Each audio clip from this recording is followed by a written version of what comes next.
Winter Roses, Autumn by Fairytalelovr, Chapter 15.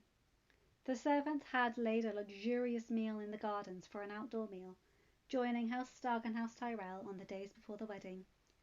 "You look a lot more rested," Danny said, bringing some fruits to where Ella was leaning on a chaise lounge. "Thank you, love," Ella said, biting into a plum with delight. "Isla has some magic with pillows that finally allows me to sleep for more than 20 minutes at a time." "Yes, that is some magic indeed," Danny said with a tight smile. "Oh, my dear, don't worry. The more you obsess over it, the less likely it is to happen, love. You must let it happen. It will come when you least expect it. And I speak from experience." She sighed. "I hope it won't shock you, but—" she blushed a bit. "After the annulment came through, I obsessed over every moon when my blood came. There was one time Ned and I even had a fight over it. But then I started to relax. And then wedding preparations distracted me. And I didn't have the time. And I didn't have that anxiety inside me. And then my moon blood didn't come.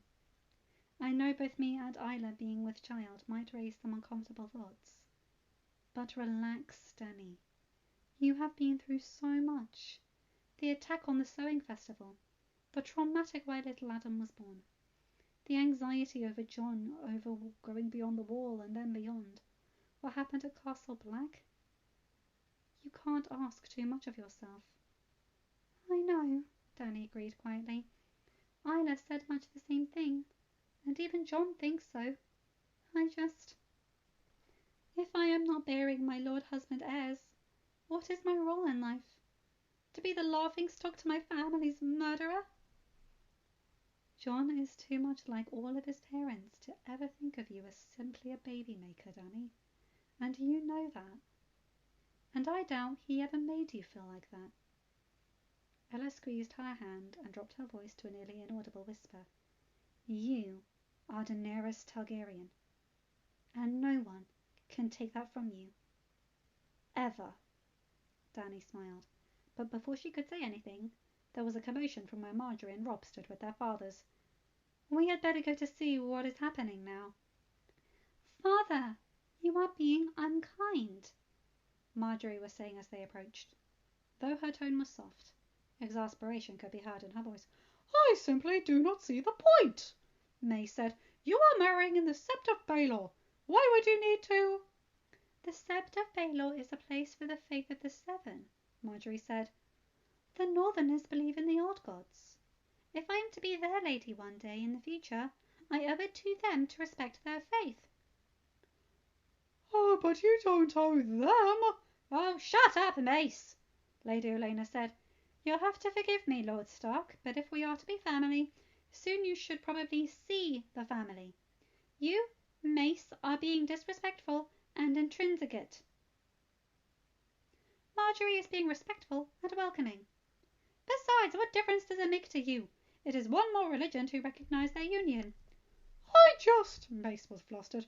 "Forgive me, Lord Stark, but to my knowledge you yourself married in the great Sept of Baelor, and before that the Sept at Riverrun." "And I ask that my son forgive my unkindness," Ned said. "But you are right, Lord Tyrell. My marriage to Lady Catelyn was observed only in the Sept of Riverrun. The Northern Lords did have something to complain on the matter." "But Lord Stark and I also married in front of the old gods," Ella said. "They are the Northern gods." Mace flushed crimson. "Besides, Father, this is my decision," Marjorie said. "It will mean an insignificant amount of money, and a very little time to perform the Northern ceremony. I don't understand the trouble you are creating." "No one does," Olenna said. "Lord Stark, I don't believe the king will object to us making use of the Red Keep's godwood, will he?" "I doubt as much, Lady Olenna," Ned said. "Good, good. Lady Stark, I believe between me, my ladies, you, your stepdaughters, and your ladies, we can have this little ceremony organized in time. Can we not?" "I'm absolutely certain, Lady Olenna." Sansa smiled. "We like things simple in the North." "I'm sure you do," Olenna said, smiling back. Another idea had occurred to her now. It was nearly sunset when Ella found a moment to ask Rob to let go of his betrothed's hand. She was very happy about that. Though their match was arranged, they seemed to be getting along well. Is there something wrong? Rob asked as she led them away a bit, so that they could talk in privacy. No, love, not at all. She smiled. I just want to speak with you on a matter I know you won't like. Rob frowned. Arya was complaining. If this were coming from father, but I don't think... Your father would ask you to speak with her. But I thought... Ella started, but Rob cut her off. She prayed against my brother, his marriage, and his children. I'm not saying I expected her to be happy father brought a bastard home from war. But I can't forgive her cruelty. Your father believes she has recognized she was wrong, Ella said. And do you believe that? Ella sighed. I will always expect the worst of Catelyn. So it doesn't matter what I believe in. But that is not my point. Then what is your point, Ella? Because I fail to see why you would bring her back into our midst. One day, soon, I pray, you will hold a child of your own in your hands. One who looks half like you and half like that beautiful young lady over there, to whom you have given your heart so thoroughly, she said, and Rob blushed. And you will understand what you think matters less than what you thought it did. What that child needs will come first. I have told you once, Rob, I do not seek to replace Catelyn, but I have taken you and your siblings into my heart. We are getting away from what I wanted to say. My point, love, is that when I told you Liara was poisoned, if only ever for a moment, you thought Catelyn capable of something monstrous. Regardless of what she has done in the past, despite the fact that I don't like her, nor will I ever, I do believe she wouldn't be capable of such a thing. She is your mother, love. You need to mend this, Rob. Not for her, but for yourself. I don't, Rob sighed. I don't know if I can ever forgive her for all she's done. Then don't.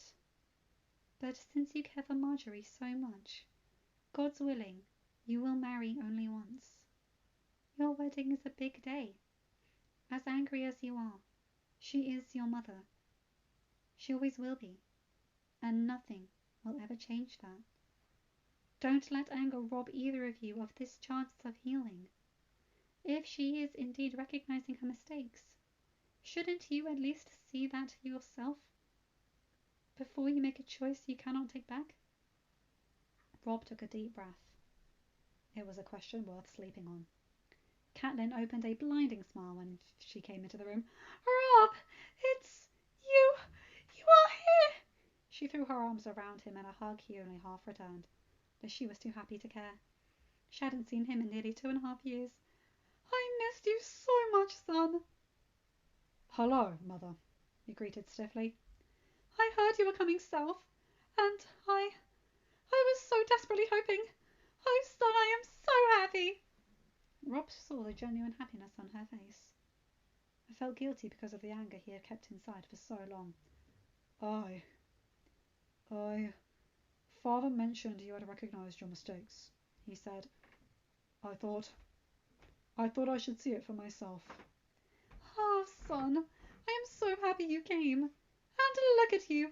You are a man, so handsome, like your father. I am nearly 19 now, Mother. You are, of course you are. Tell me, do you care for your bride? Is she as beautiful as they say? The golden rose of Highgarden? Are we just going to pretend now, Mother? Whatever do you mean, son? I mean that you have been sent away from Winterfell, ended up here, without house or position, for a reason. We haven't seen each other in over 2 years for a reason. Are we not even going to talk about it? Catelyn pursed her lips. I understand that praying against the boy was a mistake, son.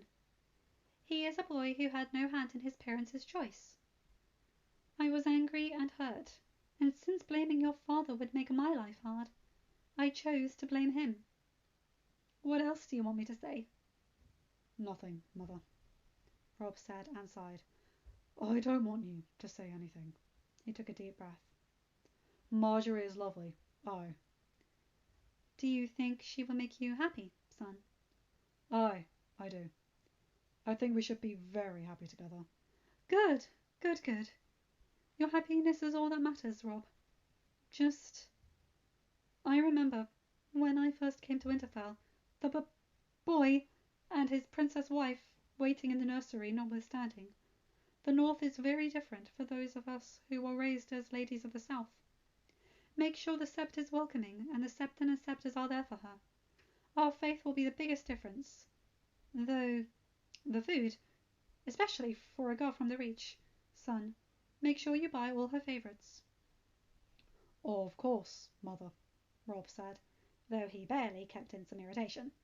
Though I don't believe Marjorie will suffer too much. She has decided to embrace the old gods. What? Catelyn said with a dismissive laugh. What utter nonsense! Rob, dear, she only wants to make you happy. It won't cost you to make her happy by allowing her to follow the true gods. Your father already had the sept built for me, and since I saw her praying to the mother, I'm sure that your stepmother is a follower of the seven as well. Unless Ned had the sept torn down? No, it still stands, though these days Septa Chalin is more of a librarian than a septon. I will not keep Marjorie from the seven, of course, but she is the one who chose to honour the old gods. I think she is being kind, son, but it is good that she means to make you happy. She wants to get married in the Godswood as well, Rob said. Whatever for? You have the Sept of Baelor at your disposal. The Sept of Baelor, son. Do you know how many people would pay entire fortunes to marry her? You get that privilege because of your father's friendship with the king. Don't ignore it. Besides, if you marry in the Godswood, no one will recognize your marriage. Sometimes, Mother, your selfishness is indeed too much. Do you know how many Northerners only accepted your marriage to father because an heir had already been born? That father had to argue with many of the lords because he would not force you before the heart tree. You speak of the South as if only the South mattered. You just called them the true gods as if my gods, my father's gods, were lies we concocted. But Winterfell is the centre of the North, and in the North our gods are the old gods. Marjorie has decided to honour my gods, the gods of her future people and of her future children. And instead of recognising her action as something noble, you dismiss it as silly nonsense. He scoffed. I don't know why I came. I should have listened to Arya, but I decided to see with my own eyes. I heard the advice that you were my mother, and I thought we could try to reconcile despite everything, and neither of us deserved to have you excluded from my wedding. It seems I was wrong. Rob, wait! Catelyn stood up and reached for him, stopping him from leaving. Please, son, wait. I didn't mean Marjorie was not being noble. I just meant she is a southern lady, and you are marrying in the capital. We are marrying before the king. I doubt anyone would question that. And I never said we wouldn't marry before the seven as well. You are right, son, of course. I'm sorry. I spoke without thinking, and I misunderstood what you said. Would you forgive me? Rob nodded, though he was still upset. I would like it if you were to come to the wedding.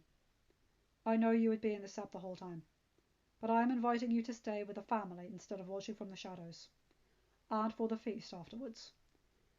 Nothing would make me happier, son, Catelyn said with a huge smile. Good. I must go. Aunt Isla was cross that I didn't go to the seamstress enough times, so she and Sansa are finishing the wedding clothes. And I must meet with John. You have to buy Cragen's name day present. Of course. Her smile wavered. Aunt Isla, a wet nurse and laundry maid who had spoken against her lady and raised to her son's lawful aunt. I will see you soon, son. Just, if Santa needs help with the embroidery, I can always help. I'll be sure to tell her, he said, and with an awkward nod, he left the room, going to the main sanctuary, where workers were already preparing for the ceremony. He found John and Adam sitting at the top of the stairs, laughing about something. What is happening? Adam was telling me about a lord tripping and rolling down the steps during a king's funeral. John said, apparently the king's guard thought it was a threat, and it nearly ended in tragedy before everyone began laughing at the poor man. I wasn't there, but it was a source of entertainment for a long time. Adam shrugged. You said what you came here to say? I did. Come on, we have baby brother and baby nephew gifts to buy. What do I buy a one-named-day-old child? I thought about a wooden sword, but then I thought my sister would hit me on the head with it, Adam said, getting chuckles from the other two. I don't think Father would be too happy with it yet, John said as they stood up to leave. Adam chuckled and climbed the steps quickly. You all right? John asked as the brothers were left behind. I don't know. She's still... I don't know. She's your mother, Rob. You don't get a second one of those, John sighed. No matter how hard Aunt Isla tried to be there for me, she isn't my mother. Do not take for granted that yours is here. Rob nodded and passed an arm around John's shoulders. Come on, we have a little brother to make happy.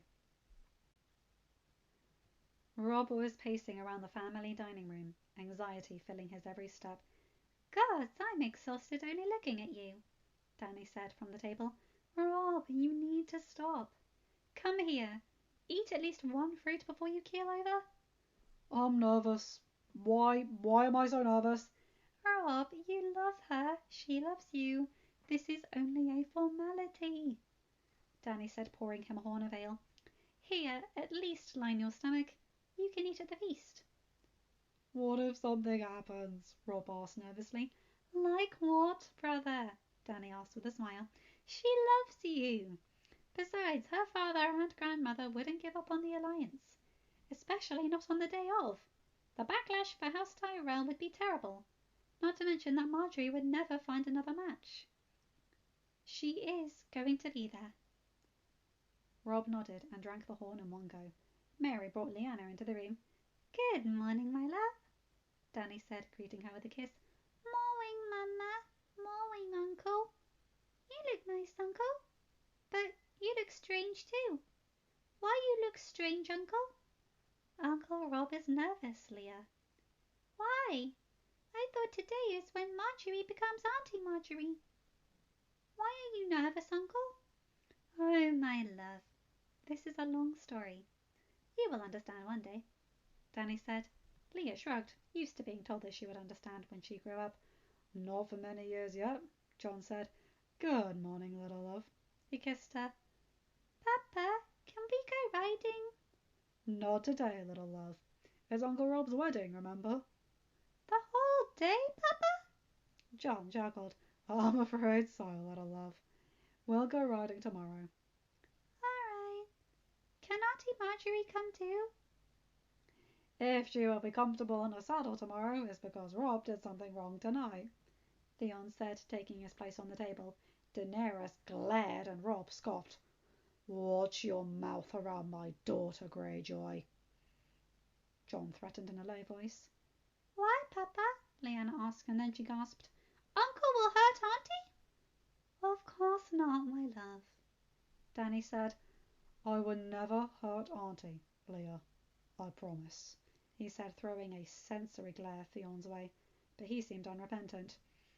Greyjoy will watch his mouth more closely, won't you? Adam said, clapping his hand on his shoulder, making Theon shrink in his chair. Because I don't give a fourth warning, the Ironborn nodded, picking up a piece of bread and rushing out of the room. Good. The air is cleaner now. Good morning, Ella greeted. Rob, you look green. Come and eat at least a piece of something, or the nerves will go to your head. I'm fine, Ella, Rob said weakly. Sweet of you to think that was a suggestion, love, Ella said, sitting down. John piled bread and fruit inside a napkin, wrapping it into a fardel, and took a jug of ale and horns. "We'll eat in the gardens," he said. "Come on, brother. I feel like eating with the birds." "I come too, Papa." "No, love, you stay here with Mama," Danny said. John kissed them on the forehead and then left the room under Leah's protests. He unwrapped the napkin once they reached the table in the tower's garden. "Go on. Have at least something, Rob." "It will be worse if you faint in the middle of the service," Adam said. Rob sighed and reached for an orange. "I just don't understand why I'm so nervous. As Danny said, I know she will be there. And I think this only makes me more nervous. But men don't get nervous." "Something decided by a man who was too nervous," Adam said. "Look, it is a big thing, getting married. You swear your life away to someone for the rest of your days. It's not something to be done lightly. No vows, if I may make the parallel." "Perhaps vowing to spend your life with someone might be even harder than vowing to be alone," John said, "because you have to listen to and respect and honor her. Marriage is hard work, brother. I told you as much once. But you will find that it is very rewarding as well." "But what if we end up hating each other?" Rob said. "Then you will have to find ways to not make it public," Adam pointed out. "I doubt that could happen, Rob." John tried to reason. "You already like each other. What if she hates Winterfell and resents the North?" "Rob, she is not going there misled. She knows it is very different from the Reach, and that her life will change drastically. She has seen a bit of the North in her moons in the Midnight Fortress, and even during the trip to Castle Black. I doubt it will scare her too much. I think you're just trying to make trouble now." Rob sighed and picked at his orange. Adam rolled his eyes and reached for a fig.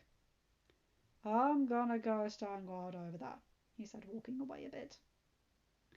"Does he really not leave you alone even for a moment anymore?" Rob asked. "I got used to it," John shrugged. "He'll leave me be if I'm inside my chambers, though, and the gods would. But otherwise it's like he's a constant shadow." He exhaled. "It's a bit tiring, honestly." "Well, you did die," Rob reasoned. "He swore his sword to you, and you died on his watch, so he took it as a personal offense. Besides, knowing who he is, I think he is being a bit extra cautious here." "I know." John threw a grape in the air and caught it with his mouth. "As I said, I got used to it. Now tell me, what is really that has got you nervous?" Rob blushed deeply. "Come on, brother. It's just us. Theon's not here. I'm not gonna mock you. I promise." "Well, it's just, at Castle Black, Rob took a deep breath. "She was furious and we argued. But then we made peace.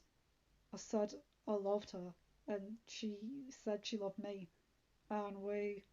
"Oh, you two..." "Not all the way. Grey Wind interrupted to bring me to you. And then after that... It's just... Rob, I saw you going up to one of the rooms that time you and Theon dragged me to a brothel, and I know you went there multiple times. Why are you nervous? You're not a green boy." "No, you're right. I'm not. But I haven't been to the brothel ever since the betrothal was set. And though Marjorie assured me she was still a maiden, that night in Castle Black, she knows what she is doing."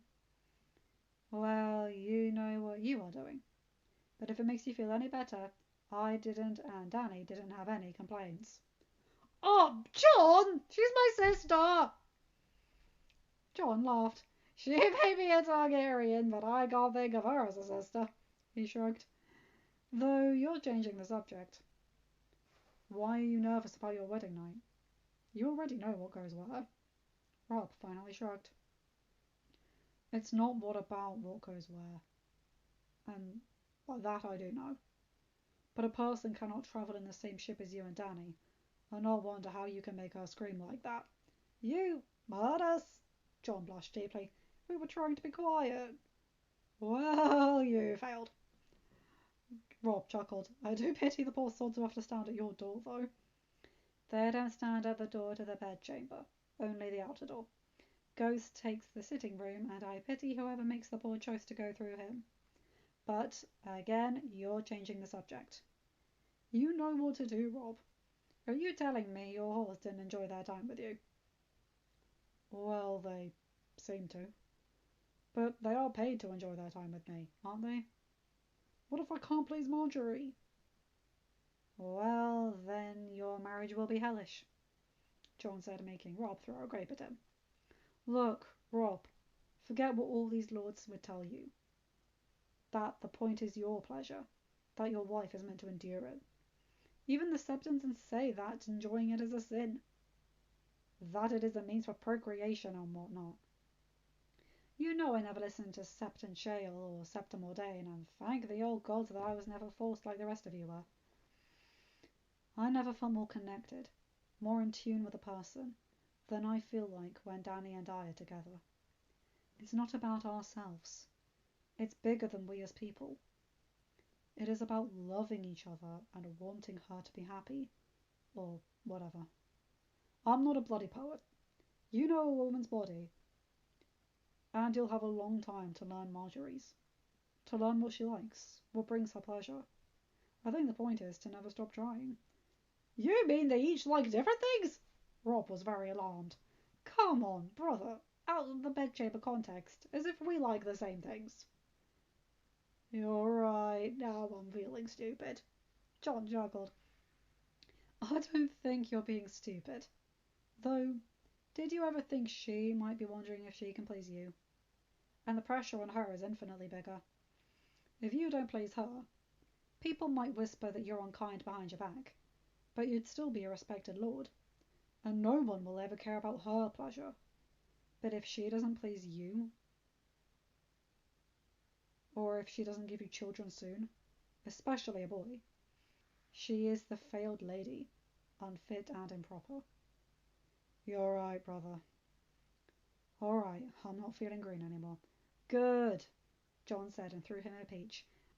Now eat, or we'll both have to face our enraged stepmother. Or Aunt Isla will get in the middle, and trust me, we don't want that. Those two are scary when they're with child. Laughing, Rob bit into the fruit, and the brothers stayed in the gardens, laughing for a while longer until Rickon came and said Ella was calling because it was time to get dressed and to go. The sanctuary was slowly filling up with guests as lords and ladies from all around the realm arrived. Rob was standing with Ned between the mother and the father, below the altar, waiting and talking. Nephew! I'm afraid a delay on the road only allowed me to arrive this morning, but I'm so glad to be able to congratulate you on this happiest of days. Uncle Edmure! Rob greeted, surprised. I wasn't. I'm glad you were here, Uncle. What about Grandfather? Am I finally to meet him? I'm afraid not, nephew. Father finds it hard to travel these days, so he sent a letter and a gift, but he couldn't come. Lord Stark? Edmure greeted softly. Lord Edmure, Ned greeted back politely, though he didn't resent the man's animosity. I am sorry for your Lord Father's ailment. Old age is to blame, Edmure said. Only those among us who are lucky to go far enough can understand it. Brother, Catelyn said, coming to the group, I wasn't aware you were coming. And I wasn't aware you had been invited, sister. She is my mother, Uncle, Rob said. I see. Edmure chanced to look at Ned. Does this mean that... Rob, Ella is asking where you put the cloak, because she told you not to touch it, and now it's missing. I said, Mother, she said stiffly. So, Rob, the cloak? I left it where Ella told me to leave it, he exclaimed. I already found it, Ella said. Rickon moved it to the next table, but I already had it set. She looked at the other women. Catelyn?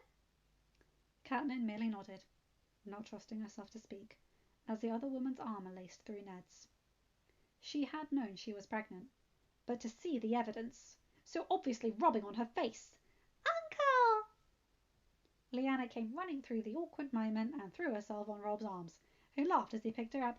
Mama said to ask white flowers or yellow flowers. Oris and Mary came panting behind her. Rob said as the others laughed. Leanna was the cutest in her light blue dress embroidered with roses and a silver belt. Her hair was held back by a lilac band lost amidst her dark brown curls that made the colour of her eyes pop out in their unique hue. I don't know, Leah. What do you think? Winter roses! I like winter roses, Uncle, she exclaimed, and Rob laughed. Catelyn shifted, uncomfortable. This girl was the reason she had lost everything, and she was well loved by her son. It was clear. And now, looking at her, except for her Targaryen lilac eyes, this girl looked just like Arya when she had been this young. She was more a Stark than Sansa in looks. Why, when she was nothing but a bastard's daughter? But winter roses are your flowers, little love. We are talking about Auntie Marjorie's flowers. Ella said, Oh, fine. Leah smiled. Auntie said House Tyrell has a golden flower, so I think yellow flowers, Uncle. Oh, I quite agree, Leah. It is very smart of you. Rob said, Why don't you ask Aunt Marjorie once she gets here to see what she thinks? She knows more about flowers than me. All right, Leanna said, squirming to be put down. Then she ran to Ned. Grandpa! She exclaimed, and Ned was delighted to crouch to her height and receive a kiss, then stand up with her on his arms. What do you have to ask Auntie Marjorie? Ella said, receiving her own kiss. Yellow flowers, Grandma. Can I have flowers too? Only the ones you will give to Auntie, little love. It's her wedding, remember? Ella said, Fine. I'm going now, Grandpa, she said, and Ned laughed as he sat her down. Gods, does she ever stop? Ned chuckled as they watched the guard and the nurse rush after her again. Only when she drops with exhaustion, I think. Ella laughed. I'm sure you've noticed that's Leanna, Mother, Ella said. The little girl you... Arya, would you go and find your sister and aunt? Ella cut in. John and Daenerys are coming right behind me, and Benjen is bringing Rickon. Why do I have to find Sansa? Arya asked, and Ella only raised an eyebrow. All right, I'm going. I thought flower girls wore garlands on their heads, Edmure said, making the others look at him queerly. Edmure! Catelyn censored. We wouldn't want to offend Lady Marjorie, Ella said diplomatically. Lady Olenna sent a message they have already left the Red Keep, Sansa said. Hello, Mother. Hello, dear, Sansa said, smiling as she introduced her brother. She looks just like you, Cat, Edmure said. Reminds me of when we were children in Riverrun. But Ned was looking around. Where is Robert? Even after the Tyrells came, we cannot start without the king. Didn't you leave Sir Barristan in charge of that? Ella said. The man might be a highly skilled knight, but he can't make miracles, can he? Lord Stark, Lady Stark, Edric greeted with a secret smile to his aunt, joining the group. Lord Rob, I offer my sincerest congratulations on this happiest of days. Thank you, Lord Dane, Rob said, sneaking a glance at a blushing Sansa. And I hope it won't be too far in the future, the day I can return the sentiment. We can wait a little while longer yet, I think, Ned said, and Sansa blushed even more. Of course, Lord Stark. Edric offered Sansa a violet. May I hope to have a dance later this afternoon, my lady? I would like that, my lord, Sansa said. Edric smiled and laughed. Rob chuckled. Sister, your face is the colour of your hair. Aunt Tyler is coming with Uncle Benjen and Rickon, Arya said as she rejoined them. Gods, Sansa, you're blushing! She then saw the violet and rolled her eyes. Of course, Edric was here. Does she always blush this much? Rob asked. Only when her great knight is around, Arya answered mockingly. Rob, Arya, you are embarrassing your sister. Stop. Ned censored, as the two chuckled. Catelyn felt excluded. Arya was mocking Sansa, yes, but it lacked the bite it once had, when they were downright nasty to each other. Is there, she asked hesitantly, is there a match set? Not officially, Ned said, and we would appreciate discretion until the eventual announcement. Catelyn smiled, but inside she was in turmoil. Not that the choice would not always lie with Ned, since he was the Lord Father, and it was not like he was obligated to ask her opinion, even if they were still married. But she felt like she didn't even belong in her children's lives anymore. Sansa had visited a few times since her name day, and not once had she mentioned her potential betrothal. A betrothal that was a bit more than tentative if Sansa was blushing, and had even taken to wearing an amethyst, a gem connected with House Dane. "Ned!" Robert greeted boisterously. "Quite the party, eh? Ella, lovely as ever, and Rob, ready to vow to carry a burden." "I doubt Lady Marjorie will make it hard to bear, your grace," Rob said with a smile. "Ah, you're right. Look at your father, happy as a clam, even after he got himself free. I suppose it's not a burden if you care for the person. Otherwise, you can always do as I did and send her back to her father." Robert laughed, not noticing how the others were uncomfortable, and Edmure looked deeply offended. "Hells if I had gotten your aunt. But I got stuck with Cersei." A boy came and whispered something to Ella, and it was with relief that she cleared her throat, interrupting the king's reminiscing. "Lady Olenna says they are here. We must take our places so the ceremony can begin." She threw Ned a look, and he distracted Robert so Jon and Daenerys could join without further embarrassing commentary. Rob felt his mind start going a mile a moment again, his palms beginning to sweat, wandering and wandering. But then he saw Lyanna coming, spreading yellow petals on the ground with her most charming smile. And Marjorie appeared at the door on her father's arm. And, suddenly, his heart slowed down at last. End of chapter. Hi guys, hope you enjoyed that one. I quite like that one for multiple reasons, but also Catelyn is so condescending. This is the thing that I disagree with in religion. Feel free to worship what you will, I will never judge, but never try to force it down others or disregard their beliefs. I myself am agnostic, leaning towards Protestant Christianity, but if anyone tried to force me to be any other religion or laughed in my face for what I believe in, I would be deeply offended. It's the same with vegans and vegetarians and other sort of lifestyles. You can do what you want to do. I won't judge. But don't be pretentious and offensive about it. Anyway, I love that Rob is so honest with Jon about this kind of thing. And while I'm uncomfortable talking about sexual topics, the way they phrase it is how I was able to raise it. It's not graphic. They're being honest, but they're not being explicit, which I prefer. And I think it's very, very important to have these kind of talks, otherwise everyone will feel like I do about this kind of topic. But the fact that he's so nervous because he wants Marjorie to be happy, not just to marry him and have his kids and have done with it. He wants her to be his partner and wants her to be happy. I find that very admirable. And Leah being so sweet at the end there with the flowers and her remembering Marjorie saying about the golden roses and thus yellow flowers to the wedding. That's beautiful. Anyway, you guys know the drill. Like, comment and subscribe and hit that bell to get notified whenever I upload a new video. Have a good day, night, or whatever time zone you're in.